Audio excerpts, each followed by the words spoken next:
sekarang saya sudah berada di salah satu terah dari Mbah Demang.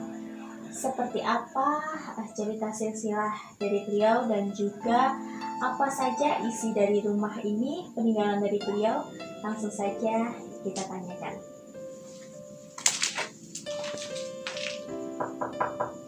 Nuwun.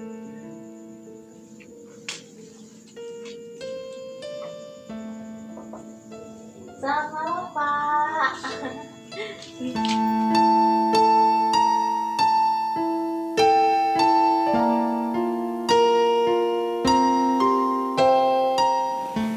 Pemirsa, saya sekarang sudah berada di Desa Kradenan, Banyuraden, Gamping Sleman. Dan sekarang saya sudah bersama dengan Bapak Juworo. Selamat malam, Pak Juworo. Selamat malam, Ya. Sekretari. Nah, Pak Juworo, silakan memperkenalkan diri kepada pemirsa. Pak Juworo ini sebenarnya keturunan yang keberapa sih, Pak? Ya, kalau dari Simbah Demang itu saya sudah turun yang ke-6 ya. Ke-6, ya. Jadi apa ya? Kalau istilahnya orang Jawa sudah cicit ya mungkin ya, udah cicit. Yang begitu nih. Mengenai rumah ini kan rumah peninggalan beliau nih, Pak ya. Apakah dari dulu seperti ini atau sudah ada yang direnovasi begitu, Pak? Kalau konon dari cerita simbah-simbah dulu, simbah saya dulu, memang ini simbah itu punya anak putri, kemudian dapat simbah kakung saya yang ke-6 dari atas itu, kemudian dibikinkan rumah ini sama simbah gitu ya. Tapi kalau melihat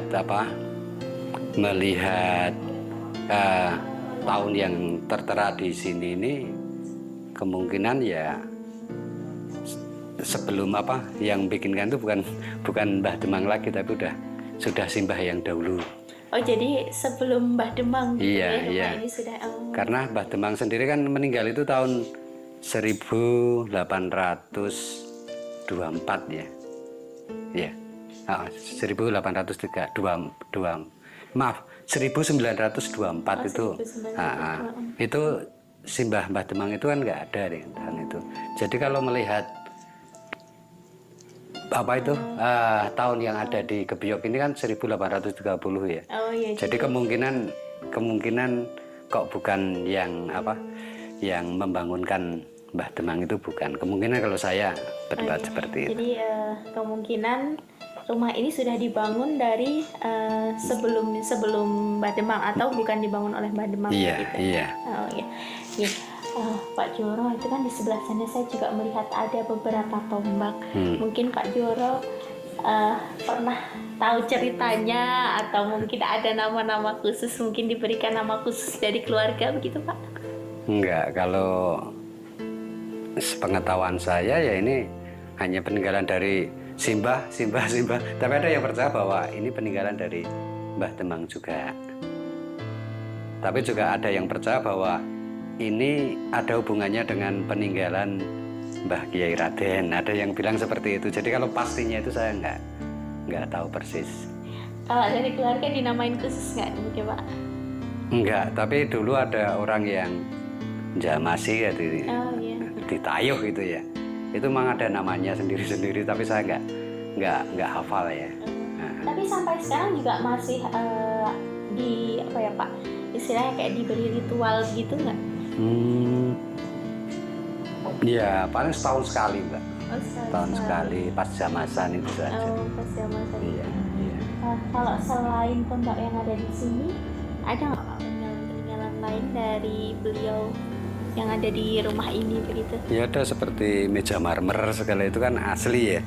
Asli peninggalan, tapi itu sudah kelengkapannya seperti kursi segala itu anda rusak. Kalau itu memang asli dari peninggalan zaman dulu seperti meja marmer itu. Tapi kalau yang lain-lainnya ya yang kelihatan itu ya seperti almari segala itu kan masih ada. Iya. Ya, pemirsa, seperti itulah cerita mengenai rumah dari salah satu terah beliau. Begitu, terima kasih Pak Juwono atas penjelasannya. Pemirsa, setelah ini kita masih ada tempat lagi yang akan dikunjungi, tetap di Napak Tilas.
Sudah berada di makam Mbah Demang Cokro di Kromok.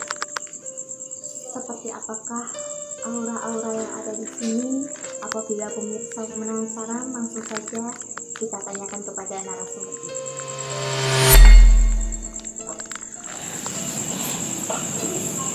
Baik Ki Juru,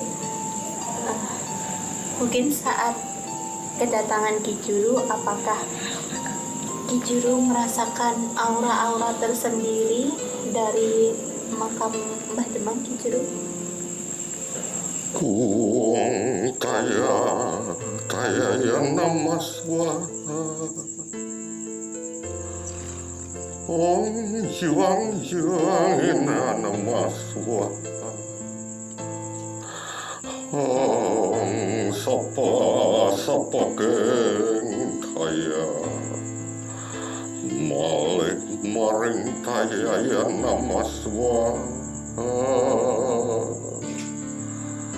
Om Sunduratu yang nama swaha Om Kuruiknam yang nama swaha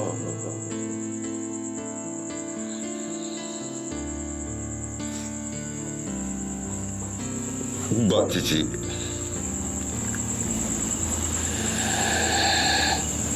tempat ini masih menampakkan wibawanya.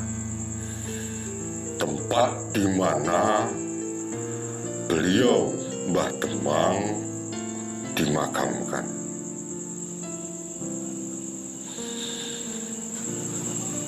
Jadi jangan sampai membawa amarah di tempat ini karena beliau tidak suka. Jangan pernah ada yang mencobai tempat ini karena beliau tidak suka. Semasa hidupnya, meskipun beliau memiliki kekuatan yang sangat dahsyat atau hebat, tetapi beliau selalu memikirkan orang-orang yang membutuhkan bantuannya.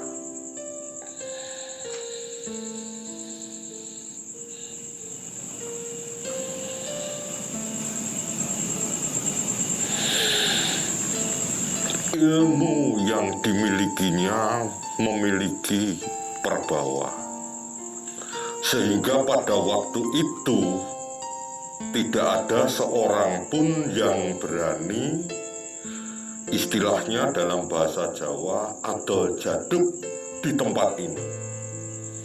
Adol jaduk itu menguji kekuatan atau kesaktiannya. Mendengar nama beliau pun, orang-orang yang sering adol jaduk itu takut, Mbak.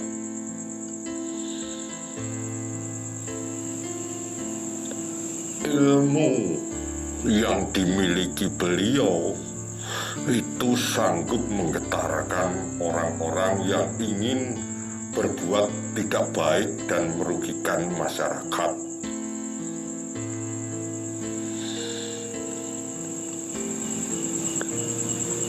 Ilmu macan putih, Mbak.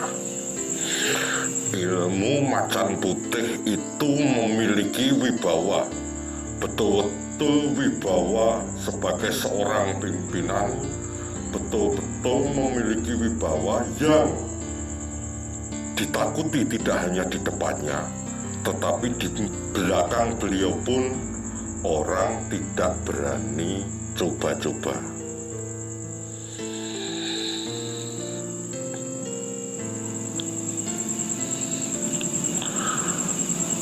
Di tempat ini masih dijaga oleh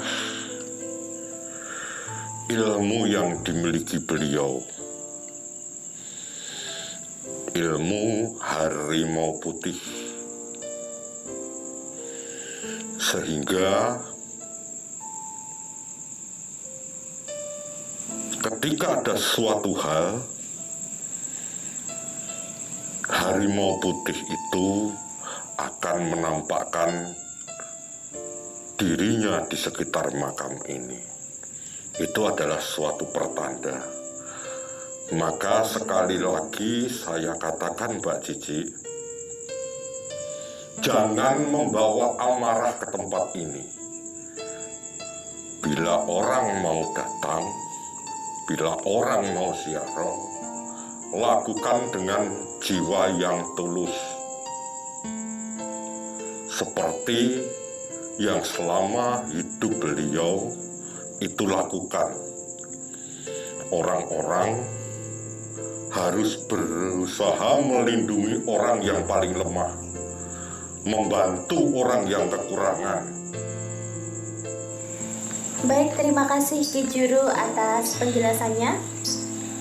Pemirsa, seperti itulah kisah dari Sumur Tiban dari Pangulipan.